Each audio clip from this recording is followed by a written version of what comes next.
Mr Speaker, the Executive's draft programme for government acknowledges that policing numbers in Northern Ireland are an all-time low, a situation that Chief Constable Boucher has described dangerous.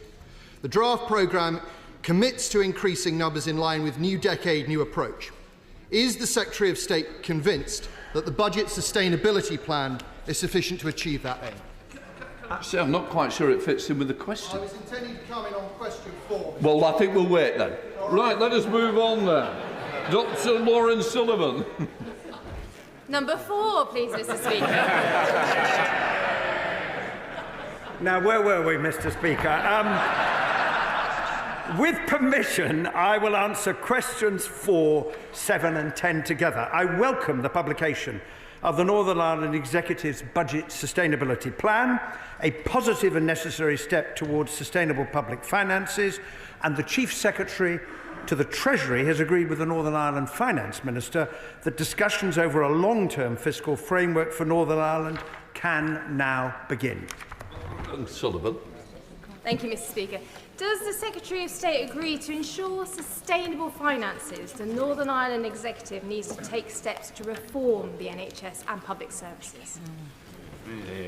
I certainly do share my honourable friend's view, because as the House will be aware, people in Northern Ireland face the longest waiting lists in the whole of the United Kingdom, and all governments, including the Northern Ireland Executive, have to balance the money they've got coming in, the funds that they can raise, and to take decisions about public service reform. I'm very encouraged by the recent event organised by the Northern Ireland Health Minister, at which Dr Bengoa, who produced a report on reform in Northern Ireland, returned, because there is now a commitment to take forward that process. Deirdre Costigan. Thank you, Mr Speaker. What impact does the Secretary of State think the UK leaving the European Convention on Human Rights would have on the sustainability of Northern Ireland's finances and devolved government? Well, I say to my honourable friend that given that the European Convention of Human Rights is the foundation, one of the foundations of the Good Friday Agreement, I am frankly astonished that anyone who aspires to lead His Majesty's opposition should suggest that we should leave as a country the ECHR. It would be utterly irresponsible. David Smith. Thank you, Mr Speaker. I'd like to commend all those who worked to re-establish devolved government earlier this year at Stormont, but it's now vital that the Northern Ireland Executive ensures it has sustainable finances. So does the Secretary of State agree with me that revenue raising by the Northern Ireland Executive has an important part to play in delivering financial sustainability and stability to Northern Ireland? I do, Mr Speaker, and indeed raising £113 million was part of the deal that the last government put in place as part of the £3.3 billion package that led to the that followed on the restoration of the executive, and that includes delivering a balanced budget in the current year, and I'm very encouraged by the statements of the Northern Ireland Finance Minister in that regard. Lockhart. Mr Speaker, the Budget Sustainability Plan is commendable, but would the Secretary of State agree with me that our public services are in crisis? Our roads are crumbling, we have the longest health waiting lists in the whole of the UK, and our schools need investment. Therefore, Northern Ireland needs to be in receipt of a fair, long-term funding allocation based on Treasury needs. And will he confirm to this House that he is making the case for that in Treasury for the people of Northern Ireland? Yeah. Well, the greater needs that Northern Ireland has for spending are recognised. That is why the Northern Ireland Fiscal Council was established, to answer the question, what should the level of that additional funding be? And they came to the conclusion the figure should be 124%, which is going to be met this year in respect to the budget. And the interim fiscal framework also said if further credible sources come along suggesting it should be a different figure, then the government would undertake to look at that. But nothing takes away from the Executive's responsibility to manage the budget that it has got and to take decisions, including on reform. Alex Easton. Thank you, Mr. Speaker. The Secretary of State agree with me that the resources for the budget for the Justice Minister are extremely short and that we're not able to recruit enough PSNI officers. Has he had any discussions with the Justice Minister how we're going to resolve that problem? Well, as the honourable member will be aware, decisions about the allocation of the Northern Ireland budget rest with the Northern Ireland Executive. Funds go to the Justice Minister. The Justice Minister then decides principally how much to pass on to the Policing Board for policing costs and how much to deal with the justice system and the prisons, which are also under pressure. I recognise the pressures that PSNA officers face, not least because I met a number of them who were injured in the recent disorder. Secretary of State Alex Burkhardt. Very generous of you to call me again, Mr. Speaker. The Executive's draft programme for government acknowledges that policing numbers in Northern Ireland are at an all-time low, a situation which the Chief Constable has described as dangerous. The draft programme commits to increasing numbers in line with New Decade, New Approach. Is the Secretary of State convinced that the budget sustainability plan is sufficient to achieve that aim? Well, the honourable gentleman raises a very important point, as we've just discussed a moment ago.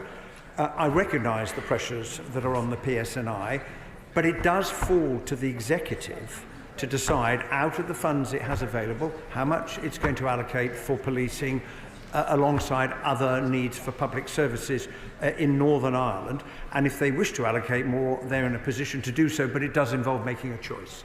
The Secretary of State is, of course, right that policing in Northern Ireland is a devolved issue, but national security is not. If we look at policing right now at an all-time low, we're reminded that his party's manifesto made explicit commitments to improve public services in Northern Ireland. Will the government commit to ensure that there is policing in Northern Ireland sufficient to keep the people of Northern Ireland safe and to maintain national security? And will he commit to protect the additional security funding of £32 million a year that comes direct from HMT? Well, on the latter point that the honourable gentleman raises, he just has to wait a week to see what the budget produces. But I would simply say to him that the PSNI and the security services and others do an outstanding job in Northern Ireland protecting the people of Northern Ireland from terrorist threats, and we should all support them in that endeavour. Democrat spokesperson Al Pinkerton. Thank you, Mr. Speaker. The Budget Sustainability Plan highlights that Northern Ireland has been systemically underfunded, with the Fiscal Council estimating a shortfall of between 300 to 4 million annually since 2022. Meanwhile, the Northern Ireland Executive reported a 559 million overspend between 2022 and 24. Can the Secretary of State outline what measures the Government is taking and will take to address Northern Ireland's immediate budgetary pressures, ensure long-term financial stability, equitable funding and, crucially, guarantee sustainable public services? Well, in addition to the £3.3 billion that was the package following the restoration of the Executive gained an additional £185 million in July when the main estimates were published. And in order to avoid having to repay the debt that the honourable member refers to, they have to put their finances on a sustainable path, deliver a balanced budget and raise the additional revenue, £130 million, that they committed to do when the deal was done. The Fiscal Council's view is that 124% of the right funding. For 5, Mr. Speaker.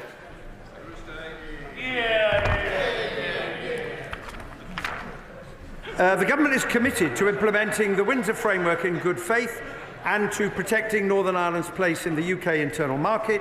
We continue to take forward policies set out in safeguarding the Union, including most recently the establishment of the Independent Monitoring Panel and the publication of guidance under Section 46 of the UK Internal Market Act. Robin Swan. Concern in regards to the supply of medicines again to Northern Ireland. The British Generic Medicines Association says there's an absurd situation where shortages will be due to bureaucracy because of the UK-only labelling that is required for medicines going into Northern Ireland. Mr. Speaker, the government say they're relaxed that that deadline will be made. Is the Secretary of State relaxed in regards to the continued supply of medicines coming into Northern Ireland? Well, I would say to the Honourable Gentleman, it's really important that medicines that are required continue to be supplied. The industry has had quite a period of time to make arrangements to ensure that the labelling rules are met, and I hope very much in the time that is available, those companies that haven't done so will do so. Samuel Wilson. Question number 6, Mr. Speaker. Having carefully considered the results of the consultation with industry, the government decided not to proceed with the introduction of mandatory not-for-EU labelling in Great Britain from the 1st of October 2024.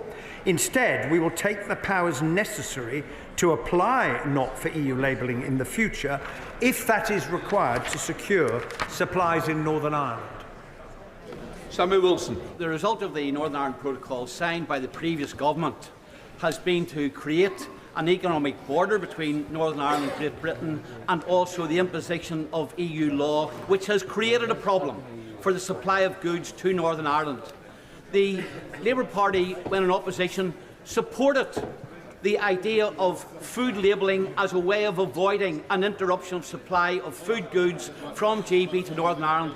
Why has the government now reneged on a promise which it supported in opposition, and what will be the trigger for this imposition if it's needed? Well, the consultation on UK-wide labelling led the industry to say this will impose huge cost on us and therefore cost on consumers, raising the price of goods. The purpose is to ensure that goods are not delisted in Northern Ireland. That is why we are going to take the power to ensure that if there is any evidence that that is happening, then the labelling requirements that were set out in Safeguarding the Union can be applied, including on individual products on a sectoral basis. Just to say, I didn't come back to Josh Newbury. He's just going to ask his question. Thank you, Mr. Speaker. Businesses in my constituency of Cannock Chase tell me they're facing increased red tape and costs when importing from or exporting to Northern Ireland. So could the Secretary of State confirm that he is committed to unfettered access for goods moving from Northern Ireland to Great Britain? I certainly can confirm that, and it indeed is set out in legislation in the UK Internal Market Act. Claire Hanna. Mr. Speaker. Minister. I congratulate my honourable friend on her new role as the leader of the SDLP, and I thank her for raising this really important issue. 7 women and girls have been killed violently in Northern Ireland this year alone. This is devastating.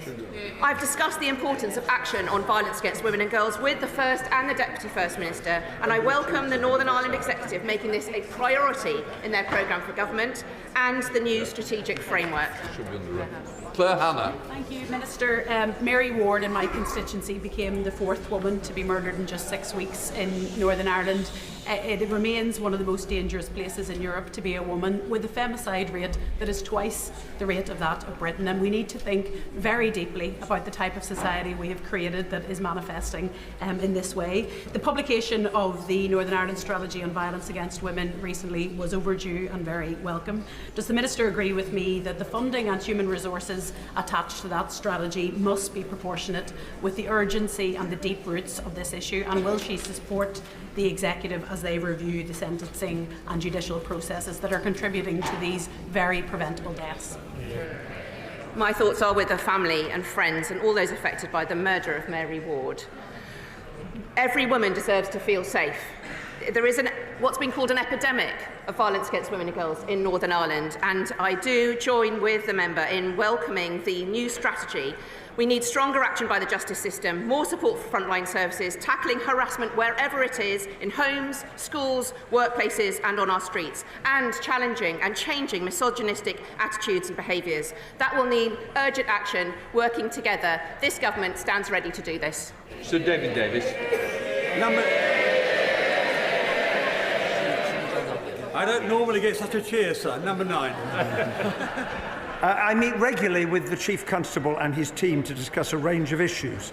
While the Chief Constable has operational independence, the Investigatory Powers Commissioner's Office provides oversight of these powers to ensure that their use is necessary, proportionate and in accordance with the law.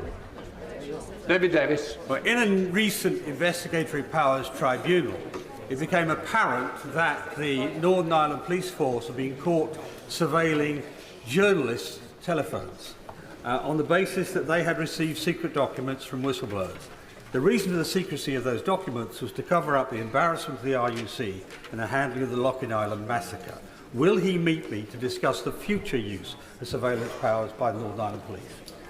Well, I am indeed aware of the background to this case, and the original search warrants were quashed and the police investigation was discontinued. The Investigatory Powers Tribunal, as the Right Honourable Gentleman will know, is currently looking at this specific case. It would not be appropriate for me to comment while that's ongoing.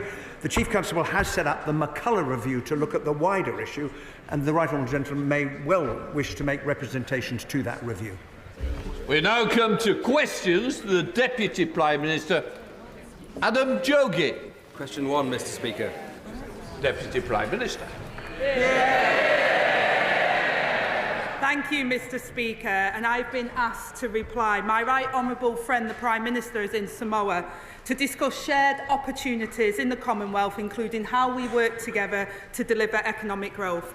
With increasing threats facing Britain, it is vital that we also strengthen the defence, security and cooperation with our allies, and that's why today this government signed a landmark defence agreement with Germany which will help keep us safe and create hundreds of jobs. Mr. Speaker, I know the whole House will join me in sending our best wishes to Sir Chris Hoy and his wife Zara. He is a true sporting legend, and the courage and positivities they have shown will inspire many others. Mr. Speaker, I also send our condolences to those affected by the train crash in Powys. Mr. Speaker, this morning I have had meetings with ministerial colleagues and others, and in addition to my duties in this House, I shall have further such meetings later today. Thank you, Mr. Speaker. For 14 years, my constituents in Newcastle-under-Lyme had to suffer flatlining wages, in-work poverty and a battered economy that served nobody. Can I urge the Deputy Prime Minister to use the Employment Rights Bill to turn the page on the last 14 years, to give our businesses the support they need, and to finally restore dignity, prosperity and opportunity to the good people of Newcastle-under-Lyme? Can I thank my honourable friend and welcome my honourable friend to his place? When this government took office, we promised the biggest upgrade to workers' rights in a generation, a new deal for working people. We said that we would introduce a bill within the first 100 days, and we've kept that promise. This is a Labour government led by working people for working people. Deputy Leader of the Opposition, Oliver Dowden. Thank you, Mr. Speaker. Can I join the Deputy Prime Minister in paying tribute to the bravery of Sir Chris Hoy? He truly is an inspiration to us all, and I also echo her comments about the train crash in Powys. Mr. Speaker, what is the Deputy Prime Minister's definition of working people? Deputy Prime Minister. Well, first of all, let me start by welcoming the honourable gentleman to his new place. Today is our first exchange, Mr. Speaker, since he pushed for a July general election. And if his own side hasn't offered him a peerage, I certainly would have. And Mr. Speaker, the definition of working people are the people that the Tory party have failed for the last 14 years. Oliver Dowden. Well, the Deputy Prime Minister stood on a manifesto promising not to raise taxes on working people. It now appears she can't even define who working people are. So I'll give her another go. There are 5 million small business owners in this country. Are they working people? Deputy Prime Minister. Mr. Speaker, I don't know how the shadow Deputy Prime Minister can stand there with a straight face when it was the small businesses, the working people of this country that paid the price of them crashing the economy, sending interest rates scoring. I think he needs to learn his own lessons in opposition. Oliver Dowden. Well, I think the whole House will have heard the Deputy Prime Minister disregard 5 million hard-working small business owners.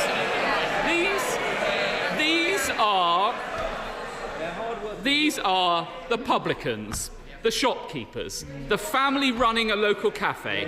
None of those count as working people to her.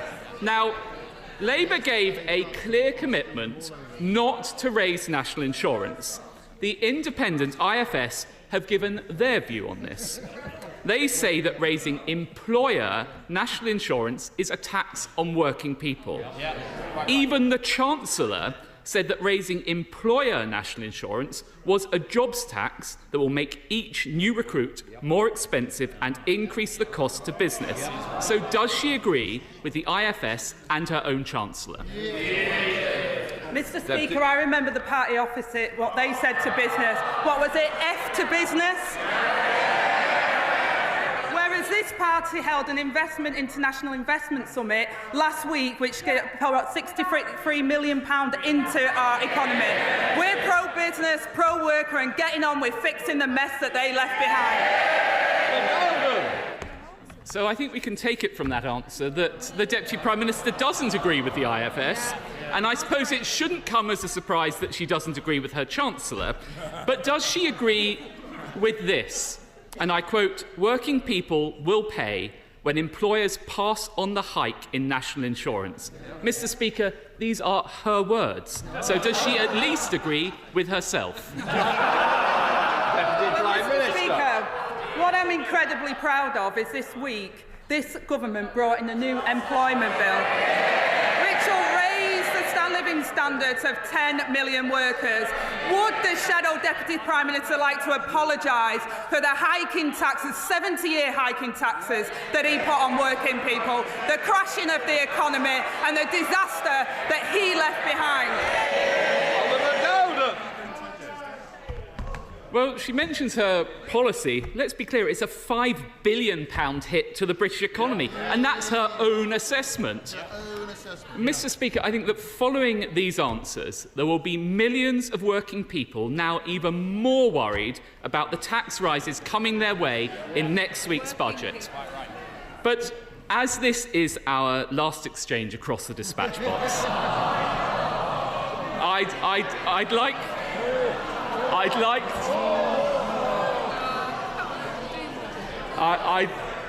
like to turn to somebody I hope we can all agree is a hard-working person, His Majesty the King. Yeah. Will she join me in sending him best wishes ahead of the Commonwealth Summit in Samoa? In particular, will she confirm that this government recognises the unique role played by the Commonwealth? And will she commit to deepening this relationship so that under His Majesty's leadership, we build upon possibly the greatest legacy of the late Queen? Yeah. Deputy Prime Minister. I will miss our exchanges. The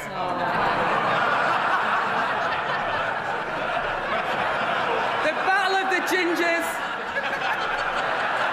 the late nights voting. And in that spirit, Mr. Speaker, I will agree with my right honourable friend. The King does a tremendous job, and so did the late Queen, and the Commonwealth is very important, and that's why the King and the Prime Minister at the moment are working together. Thank you. Yeah. Oliver Dowden. Well, I thank the Right Honourable Lady for that answer. Our Commonwealth family is brought together by historical and cultural ties, indeed, much like the pair of us. But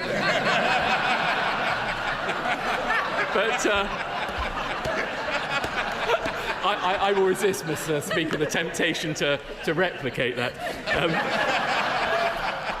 But as we look to the Commonwealth's future, we now have the opportunity to deepen our economic relationship. Will she therefore assure the House that the Prime Minister will use this summit to continue the work begun by the last government in building deeper economic ties with our Commonwealth friends and allies? Yeah. Deputy Prime Minister.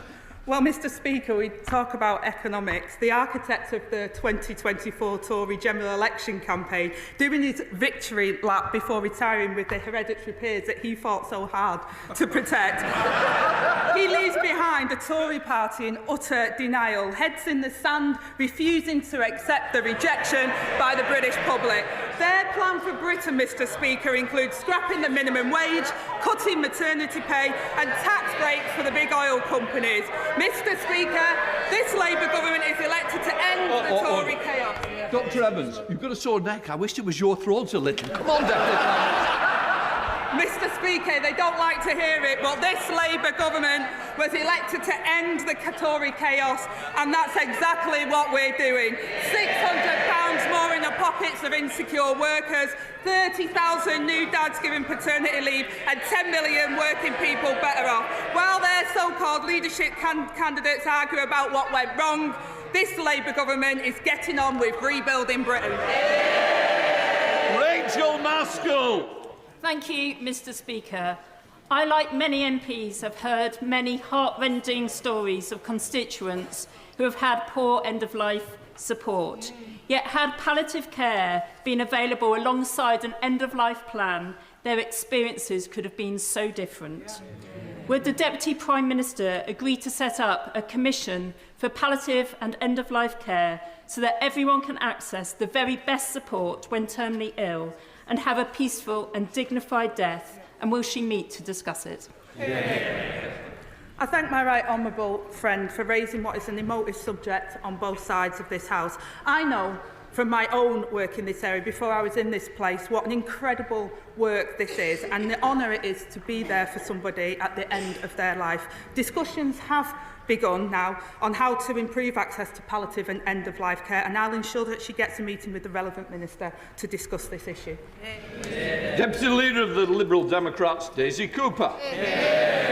Thank you, Mr Speaker. May I associate myself and the Liberal Democrats with the Deputy Prime Minister's remarks about Chris Hoy and all those involved in the train crash. Our NHS is bracing itself for a winter crisis.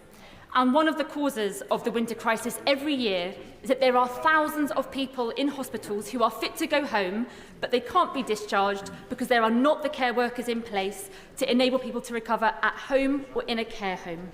Would the Deputy Prime Minister consider the Liberal Democrats' idea of an NHS winter task force to winter-proof our NHS, end this cycle of the winter crisis and put to an end the scandal of hospital patients paying the price of the social care crisis left by the Conservatives? I thank the honourable lady for her comments, and I share with her her desire to ensure that care workers are given the respect and the importance that they deserve. They are critical, in my opinion, to solving the problems within our National Health Service, and it's the Labour Party that will create a national care service, and we're launching our first ever fair pay agreement for care professionals to boost recruitment and retention. We must get the NHS back on its feet after the disaster of the Conservatives, and my right honourable friend the Chancellor will have more to say in the budget. Daisy Cooper. Thank you, Mr Speaker, and I thank the Deputy Prime Minister for her answer. We stand ready as a party of constructive opposition to work with the government to fix our social care system. However, one of the measures that could make it harder for us to keep the carers that we so desperately need would be an increase in employers' national insurance contributions. Were that measure to go ahead, it would affect millions of small businesses, including 18,000 small care providers. Can I ask the Deputy Prime Minister to assure this House that there will be nothing in the budget that makes it harder for vulnerable people to access the care workers and the care that they desperately need? Well, again, I won't speculate on the budget, not least with the Chancellor sat at the side of me. But what I will say, and I'll reiterate what the Chancellor has said and what the Prime Minister has said, this will be a budget that recognises that working people of this country and the enterprise in this country has been hard hit by the 14 years of Conservatives. We will rebuild Britain and we will grow our economy to pay for our public services. Chris MacDonald. Thank you, Mr Speaker. This next year marks the 200th anniversary of the Stockton to Darlington Railway, but the rail industry in my area is currently in peril, with hundreds of jobs at risk at Hitachi Rail as a consequence of a lack of action from the previous government. Will my right honourable friend, the Deputy Prime Minister, join me and our honourable friend, the member for Newton Aycliffe and Spennymoor, with workers, management and trade unions to ensure that no stone is left unturned as we fight for the future of this Hitachi Rail factory? I thank my right honourable friend for that question and welcome him to his place. He's been a champion for workers at Newton Aycliffe from day one, and I know he's met with the Transport Secretary, and I can assure him that we're in close contact with Hitachi on operations to secure a sustainable future for Newton Aycliffe, and we're committed to a long-term industrial strategy for rolling stock, seeking to support British manufacturing and end the volatility of recent years. Stephen Flynn. Thank you, Mr. Speaker. In today's spirit of cross